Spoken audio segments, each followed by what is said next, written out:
अगर आप भी ये डिसाइड नहीं कर पा रहे हैं कि 12th के बाद क्या करें तो फिर इस वीडियो को जरूर देखिए। देखिए स्टूडेंट लाइफ का जो है सबसे बड़ा चैलेंजिंग काम होता है कि 12th के बाद डिसीजन लेना कि एक्चुअली में जो है 12th के बाद हमें क्या करना चाहिए। आपको पता होगा कि क्लास 10 तक आना जो है बहुत ज़्यादा आसान होता है। इसमें सबको पता है कि 1 2 3 4 5 होते हुए जो है हमको क्लास 10 तक पहुँच जाना है और इसके बाद जो है ज़्यादा नहीं सोचना पड़ता। बस 3 स्ट्रीम आपके सामने दिखाई देता है, साइंस, आर्ट्स और कॉमर्स। इसमें से कोई एक स्ट्रीम हम लोग लेते हैं और आसानी से जो है क्लास 12 तक आ जाते हैं। लेकिन जैसे ही क्लास 12 पार होता है, क्लास 12 का एग्जाम वगैरह हो जाता है, रिजल्ट आ जाता है, इसके बाद जो है सबसे ज़्यादा चैलेंजिंग काम यही होता है कि डिसाइड कैसे करें कि 12th के बाद क्या करना है। क्योंकि आपके सामने जो है हजारों जो है सक्सेसफुल और अनसक्सेसफुल लोग दिखाई देते हैं, जिसके कारण कहीं ना कहीं कंफ्यूजन बना रहता है कि हमको जो है किस फील्ड में जाना चाहिए। और सबसे बड़ा तो प्रॉब्लम ये हो जाता है कि आप जिससे भी पूछेंगे वो आदमी जो है कोई ना कोई पॉजिटिव और कोई ना कोई निगेटिव बात बता देता है, जिसके कारण आपके मन में कंफ्यूजन और ज़्यादा बढ़ने लगता है। जैसे मान लेते हैं आप किसी से जाकर के पूछते हैं कि क्या हमको 12th के बाद बीटेक कर लेना चाहिए, तो उसमें बहुत सारे लोग ऐसे बोलने लगते हैं कि देखो यहाँ पे जो है इतने सारे लोग बीटेक किए हुए हैं लेकिन इनको जॉब नहीं मिल रहा। अगर मान लेते हैं आप पूछते हैं कि क्या हमको 12th के बाद मेडिकल कर लेना चाहिए, तो कुछ लोग वैसे भी हैं जो आपको बताएंगे कि मेडिकल इतने सारे लोग किए हुए हैं जिनको जॉब नहीं मिल रहा। तो कहने का मतलब है कि पॉजिटिविटी से ज़्यादा निगेटिविटी बताने वाले लोग हैं और इसी क्रम में जो है कहीं ना कहीं आपके मन में कन्फ्यूजन लगातार बढ़ते ही जाता है कि एक्चुअली में 12th के बाद क्या करें। और साथ ही साथ बहुत सारे लोगों के फैमिली का भी प्रेशर होता है कि नहीं 12th के बाद आपको गवर्नमेंट जॉब ही लेना है। कुछ लोग डिसीजन करते हैं कि बिजनेस करना है। तो बहुत सारा अलग अलग सोच होता है। और देखिए आपको पता होगा कि मैथ में जो है आपका जो सोच है उसको कहीं ना कहीं वेल डिफाइंड नहीं रखा गया, उसको नॉट वेल डिफाइंड बोला जाता है। यानी कहने का मतलब है कि पर्सन टू पर्सन जो है ये कहीं ना कहीं वेरी करेगा। यानी अगर आप सोचते हैं कि नहीं हमको ये चीज करना है और हम 1000 लोगों से पूछते हैं सब लोग जो है इस पे एग्री हो जाए, तो ऐसा बात बिल्कुल नहीं है। यानी आपका सोच जो है दूसरे के साथ मैच करेगा ऐसा जरूरी नहीं है। अब देखिए मान लेते हैं कि आप 12th में जो है साइंस से हैं या फिर कॉमर्स से हैं या फिर जो है कहीं ना कहीं जो है आर्ट्स है। तो साइंस में तो दो ऑप्शन मिल जाता है, आपका मैथ भी हो सकता है, बायो भी हो सकता है या फिर दोनों ऑप्शन भी हो सकता है। तो विशेष करके देखा जाए तो मैथ वालों के लिए बहुत सारा ऑप्शन मिल जाता है, इसलिए कंफ्यूजन भी ज़्यादा होता है। बायो वाला का बात करते हैं तो कहीं ना कहीं मेडिकल से रिलेटेड हालांकि उसमें भी बहुत सारा ऑप्शन मिलता है और आर्ट्स वाले के पास भी ऑप्शन मिलता है। तो मेरे कहने का मतलब है कि जब भी आपको डिसाइड करना हो कि हमको आगे क्या करना है, तो इसके लिए जो है कुछ ना कुछ लोगों के साथ जो है फाइनेंशियली प्रॉब्लम को भी देखना पड़ता है। जैसे बहुत सारे लोग हैं जिनके साथ जो है फाइनेंशियली प्रॉब्लम नहीं है, तो वे भी जो है कुछ भी डिसाइड कर लेते हैं तो ज़्यादा खास असर नहीं पड़ता है। लेकिन कुछ लोग ऐसे जिनके साथ फाइनेंशियली प्रॉब्लम है, उनको कहीं ना कहीं लोन वगैरह का सहारा लेना पड़ता है, तो उनको जो है एक एक डिसीजन सोच करके लेना चाहिए। हालांकि डिसीजन तो सभी को सोच के लेना चाहिए, कारण है कि 12th के बाद जो है आपका पूरा लाइफ कहीं ना कहीं जो है इसी के ऊपर डिपेंड करेगा। 12th के बाद अगले 5 साल आप क्या करते हैं, लगभग इसी पे जो है आपका आगे का लाइफ डिपेंड करता है। कुछ लोगों के साथ ऐसा होता है कि टर्निंग आता है और लाइफ अचानक से बदल जाता है, नहीं तो मैक्सिमम जो है ये आगे के 5 साल का मेहनत ही जो है आगे का लाइफ आपका डिसाइड करता है। यहां तो कोई दिक्कत नहीं है। अब देखिए क्या होता है कि किसी भी फील्ड को आप उठा लीजिए, आप बिजनेस को उठा लीजिए, आप गवर्नमेंट जॉब को उठा लीजिए, आप जो है बीटेक वगैरह को उठा लीजिए, आप कहीं ना कहीं मेडिकल को उठा लीजिए या किसी भी चीज को उठा लीजिए, तो आज के दौर में जो है कोई भी फील्ड आपके सफलता का गारंटी नहीं लेता है। सबसे पहले ये जान लीजिए। अब ये नहीं हुआ कि आप बीटेक कर लिए तो 100% आपको जॉब मिल ही जाएगा, आप मेडिकल कर लिए तो 100% आपको जॉब मिल ही जाएगा, आप फार्मेसी कर लिए तो 100% आपको जॉब मिल ही जाएगा, या फिर आप गवर्नमेंट जॉब की तैयारी कर रहे हैं तो 100% जॉब मिल ही जाएगा।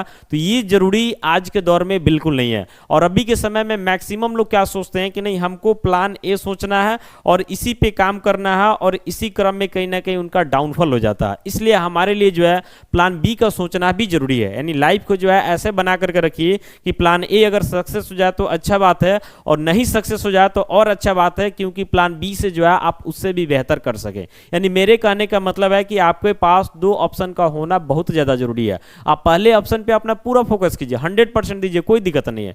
लेकिन अगर वैसा सिचुएशन क्रिएट हो जाए तो दूसरे ऑप्शन के लिए भी इंसान को तैयार रहना चाहिए। अब ये नहीं हुआ कि पहला ऑप्शन हमारा फुलफिल नहीं हुआ इसलिए अब हम कुछ नहीं कर सकते हैं, तो ऐसा सोच जो है हमारे लिए कहीं ना कहीं घातक हो जाता है। हमको भी जो है जब हम ट्वेल्थ पास किए थे उसके बाद बहुत ज़्यादा कन्फ्यूजन हुआ था कि आगे क्या डिसाइड करें, लेकिन अंत में जाकर के जो हुआ उसको हम काफ़ी अच्छा मानते हैं। लेकिन मेरा भी जो है प्लान ए जो था वो कहीं ना कहीं सक्सेस नहीं हो पाया था। तो मैक्सिमम लोगों के साथ ऐसा आजकल हो रहा है कि प्लान ए सक्सेस नहीं हो रहा और प्लान बी में जाने के बाद उससे अच्छा हो जाता। तो इसीलिए जो है दूसरे प्लान को सोच करके रखना भी जरूरी है।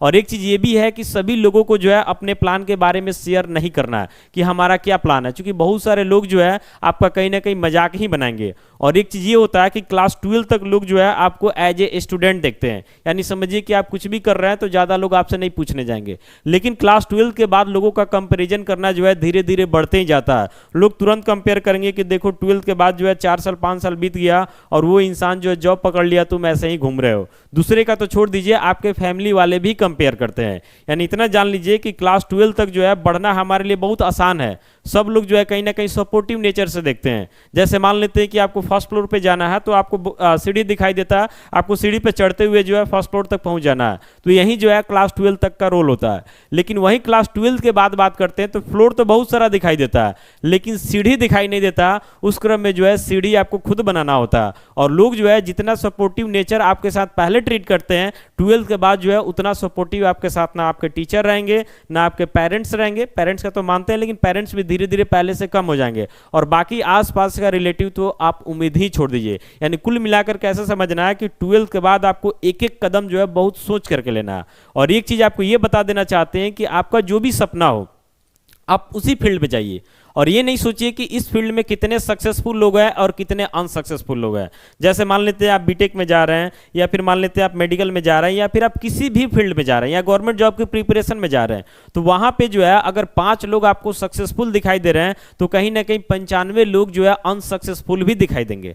तो अनसक्सेसफुल का एग्जाम्पल आपको बिल्कुल भी नहीं लेना है। यानी आपको इतना सोच लेना है कि अगर हम डिसाइड कर लें कि हमको बीटेक करना है तो अपना 100% एनर्जी जो है बीटेक पे ही लगाइए, ताकि आप जो है सक्सेसफुल के ग्रुप में जाए, अनसक्सेसफुल के ग्रुप में नहीं जाए। कारण है कि हर फील्ड में जो है सक्सेसफुल और अनसक्सेसफुल लोग भरे हुए हैं। और कोई भी फील्ड जो है ये कंफर्म गारंटी नहीं लेता है कि इस फील्ड में अगर आप आ जाते हैं तो आप सक्सेसफुल हो ही जाएंगे। ये टोटली जो है आपके वर्क पे जो है, आपके इफिशियंसी पे, आपके कंसंट्रेशन पे और आप कितना ज़्यादा मेहनत किए हुए हैं इसके ऊपर डिपेंड करता है। आप किसी भी फील्ड में जाकर के अगर अपना 100% देते हैं, थोड़ा यूनिक वे में काम करते हैं, तो कहीं ना कहीं उस फील्ड में आप सक्सेस बनेंगे। और बाकी आपको शुरू में भी बताया कि एक प्लान बी के बारे में सोचना भी जरूरी है कि अगर प्लान ए नहीं होता तो तुरंत प्लान बी में स्विच करें और अपने आप को एक ट्रैक पे लाएं, ताकि लोगों को जो है ये मौका नहीं मिले कि देखो ये इंसान जो है इधर जाकर के बर्बाद हो गया। तो कुल मिलाकर के आपको ऐसा समझना है कि 12 के बाद ज़्यादा लोगों से जो है सजेशन नहीं लेना, क्योंकि जितना ज़्यादा लोगों से सजेशन लीजिएगा उतना डिफरेंट कहीं ना कहीं लोगों का सुझाव आएगा। बहुत सारे लोग जो अपने फायदा के लिए भी आपको कुछ बताएंगे कि ये चीज़ करो, ताकि उनमें उनका कुछ ना कुछ इंटरेस्ट वगैरह होता है, फायदा होता है। तो इसलिए ज़्यादा लोगों से जो है सजेशन नहीं लेना, अपने फैमिली से और अपने जो भी जो ट्रस्टेड टीचर है उनसे, सभी टीचर से भी नहीं, क्योंकि बहुत सारे टीचर्स ये भी हैं जो कहीं ना कहीं बच्चों को जो है पैसे के लालच में जो है इधर उधर भेजते हैं और उस पर अपना परसेंटेज बनाते हैं। इसलिए सभी टीचर से भी सजेशन नहीं लेना। वैसे ही टीचर से सजेशन लेना जिस पे जो है आपका एक खास भरोसा हो, और साथ ही साथ जो वैसे फ्रेंड से सजेशन लेना जिस पे भरोसा हो। तो कोशिश करना है कि ज़्यादा लोगों से सजेशन ना लें, कम से कम लोगों से सजेशन लें और उसके बाद खुद भी सोचें और देन डिसीजन लें। और एक बार अगर आप डिसीजन ले लिए कि नहीं हमको ये फील्ड में जाना है, तो सोच लीजिए कि बाकी फील्ड आपके लिए नहीं बना है, यही फील्ड आपके लिए बना है, और अपना 100% एनर्जी उसमें लगा दीजिए। और उसके बाद जो है आप देखिए कि आपको कहीं ना कहीं सफलता मिलेगा। और बाकी अगर नहीं मिलता तो प्लान बी भी तैयार रखिए, क्योंकि हर हाल में जो है अपने आप को सफल बनाना है, इतना जो है आपको सोच करके चलना होगा। बाकी इस वीडियो को लेकर के आप क्या सोचते हैं, कमेंट्स बॉक्स में अपनी प्रतिक्रिया दें। मिलते हैं अगले वीडियो के साथ। बहुत बहुत धन्यवाद।